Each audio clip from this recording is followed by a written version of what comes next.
With over 2,500 locations, Panda Express is in a league of their own in the Chinese food sector. But every other fast food category, pizza, subs, burgers, fried chicken, has many brands at real scale. But Panda Express is a category of one. No other Chinese food chain comes close. And it turns out, when you look at how Chinese restaurants evolved in America, this dynamic starts to make sense. Because your local Chinese spot isn't just a one-off. It's part of an interconnected network that began over a century ago.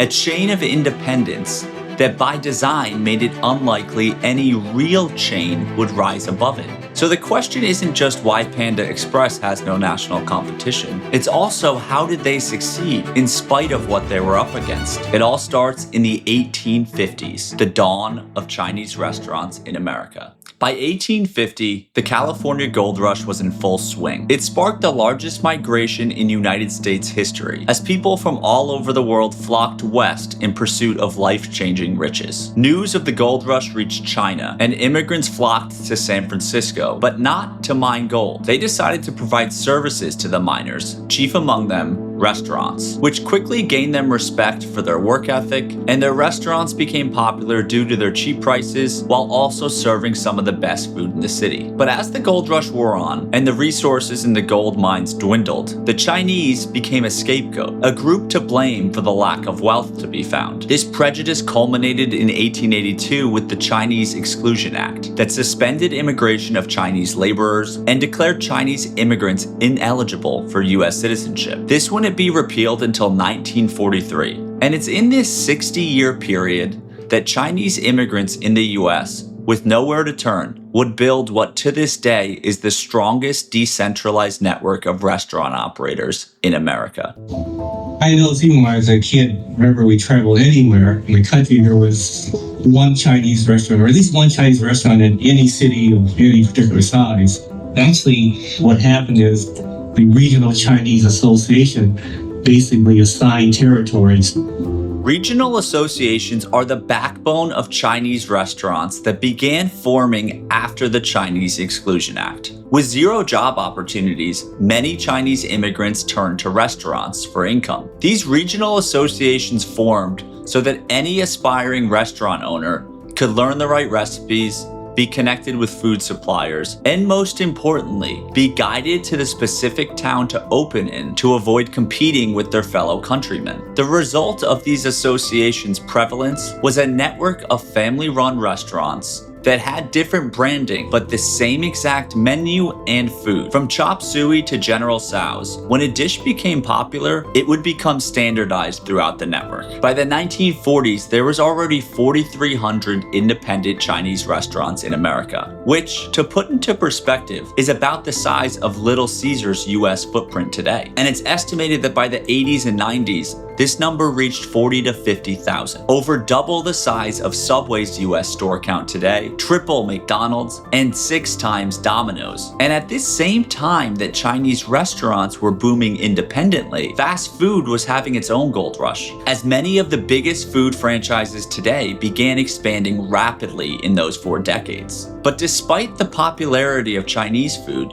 they missed that wave of franchising, partly because the regional associations functioned almost as an unofficial franchisor, but also the labor model, with dishes cooked fresh to order, made the cuisine appear hard to scale, as these restaurants were typically a full family-run operation. So you had 40,000 plus restaurants, but no national brand, until Panda Express opened in 1983.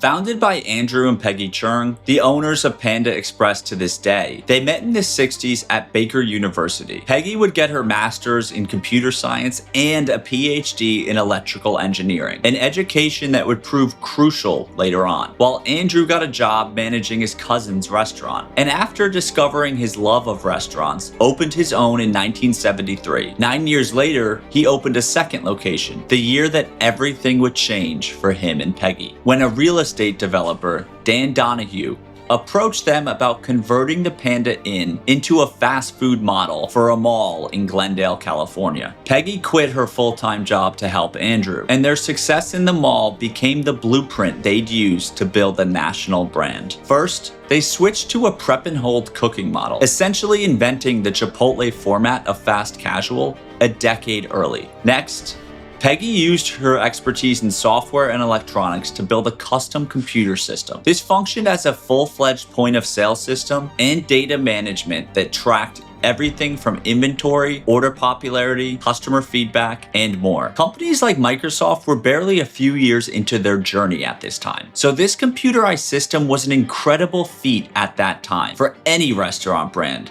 never mind a startup one like Panda Express was. And it allowed Panda Express to operate with unmatched efficiency. But the last piece of the puzzle was the magic of malls. Malls were booming in the 80s and 90s. Not only did they insulate Panda Express from the independent Chinese restaurants, but the foot traffic dramatically lowered their marketing costs to acquire customers. Within a few decades, they had 600 locations, most of which were inside of malls. They had ridden this mall wave perfectly to gain the brand recognition needed to grow into a true national Chinese food chain. And they had no problem transitioning into freestanding locations, which today accounts for 98% of their 2,500 stores. The Churng's operational prowess has led to these stores being amongst the highest performers in all of fast food. But given how Panda Express initially gained their foothold and the level of competition from independent Chinese restaurants, it's no surprise that there's no other national chain. Between the P.F. Chang owned Pei Wei